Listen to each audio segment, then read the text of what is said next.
życia kardynała Wojtyły i księdza profesora Blachnickiego nabrały nowego wymiaru na Katolickim Uniwersytecie Lubelskim. Obdarzeni szczególnym charyzmatem służyli Kościołowi, rozumieli się dobrze, patrzyli szerzej, dalej i głębiej. Obydwaj okazali się prorokami, a prorocy nie zawsze są rozumiani, zwykle wyprzedzając świadomość współczesnych im ludzi, również ludzi Kościoła. Cieszymy się, że dzisiaj odbywa się to spotkanie, ta debata, która bardzo jasno wskazuje na te dwie wielkie postacie, które połączył Katolicki Uniwersytet Lubelski Jana Pawła II.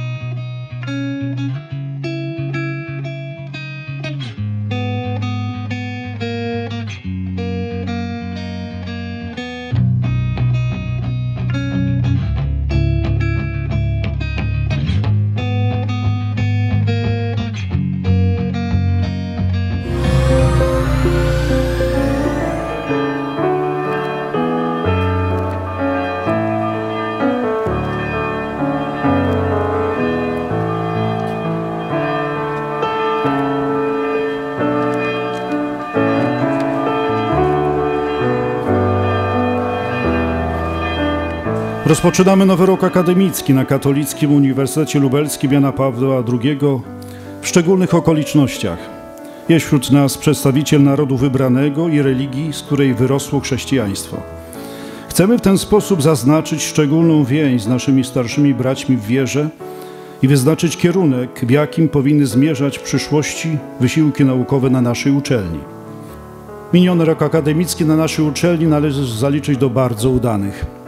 Jesteśmy w elitarnej grupie 6 klasycznych uniwersytetów w Polsce spełniających kryteria uczelni badawczej i jako jedyny we wschodniej części Polski. Zainteresowanie studiami na KUL-u było bardzo znacząco wzrosło. Złożono prawie 10 000 aplikacji. Największym zainteresowaniem cieszył się na nowo otwarty kierunek lekarski, 25 kandydatów na jedno miejsce. Nasi studenci, doktoranci pochodzą z 55 krajów. Nowy rok akademicki na Katolickim Uniwersytecie Lubelskim Jana Pawła II, rok akademicki 2023-2024 uważam za otwarty. Quod bonum felix faustum fortunatumque sit.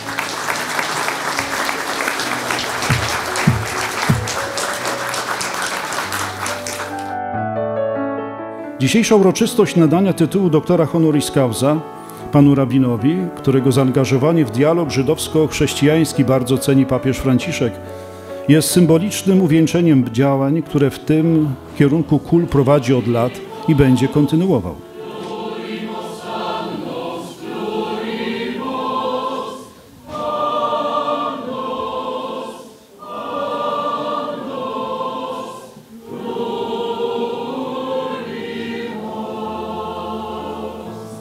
Wyrażam wielką radość z faktu nadania doktoratu honorowego panu rabinowi Abrahamowi Skórce. Jego nazwisko brzmi bardzo swojsko i wskazuje na przodków. Na koniec pozdrawiam studentki i studentów, zwłaszcza tych, którzy rozpoczynają studia na naszym uniwersytecie. Gaudeamus igitur, radujcie się młodością. Niech was napełnia radością zdobywanie wiedzy i odkrywanie prawdy.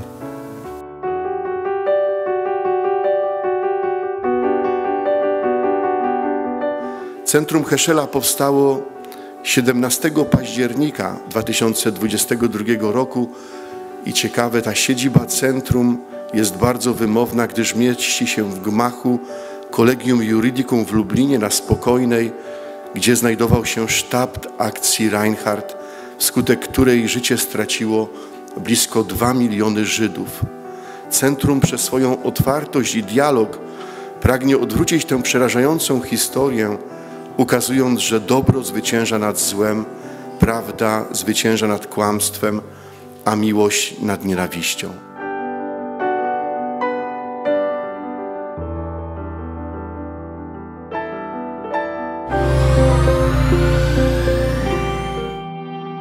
Z radością rozpoczynamy 10. rok kształcenia w areszcie śledczym w Lublinie. Możemy powiedzieć, jest to szczególna placówka Katolickiego Uniwersytetu Lubelskiego.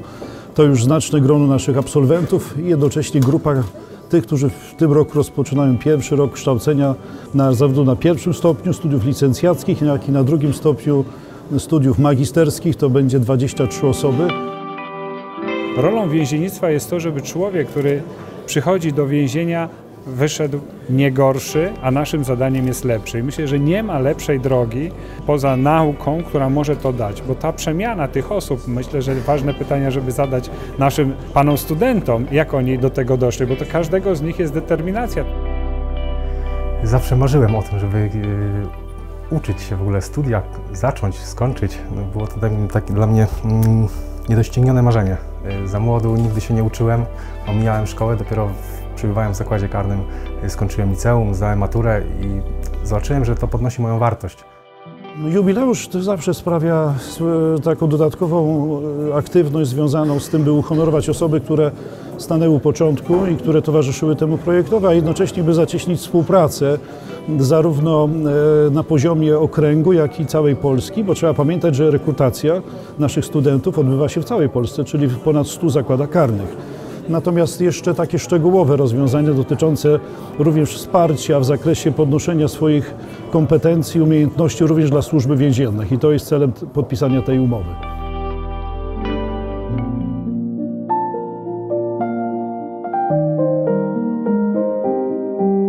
Dzisiaj przeżywaliśmy 90. rocznicę urodzin profesora Wojciecha Łączkowskiego, jednego z najbardziej zasłużonych profesorów Katolickiego Uniwersytetu Lubelskiego na Wydziale Prawa, który od samego początku reaktywacji Wydziału Prawa pracował na tym wydziale i on był bezpośrednio moim poprzednikiem jako kierownik Katedry Prawa Administracyjnego. 3 tygodnie temu, 3 października dokładnie, kończył 90 lat. Wcześniej podjęliśmy inicjatywę przygotowania księgi pamiątkowej z tej okazji. Dzisiaj mieliśmy okazję wręczyć tę księgę pamiątkową, wysłuchać laudacji i posłuchać też samego jubilata. 90 lat. Rzeczywiście można się pogubić w tych latach. Posłużę się bardzo blisko mojemu sercu radą Marka Twaina. Nie pozwól, żeby twoja łódź butwiała w bezpiecznym porcie. Rzuć sumy, napełnij żagle wiatrem pasatów i płyń przed siebie, nie oglądaj się. Zdobywaj, szukaj i przekraczaj wciąż nowe horyzonty.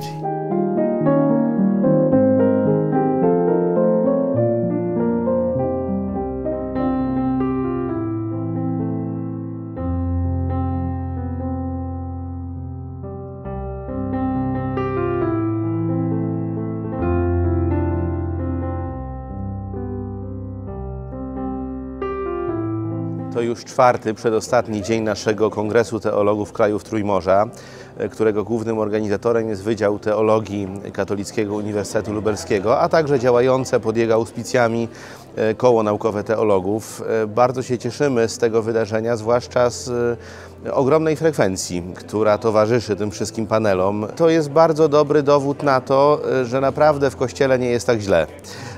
Dużo osób pyta o rozmaite rzeczy, dużo osób jest zainteresowanych.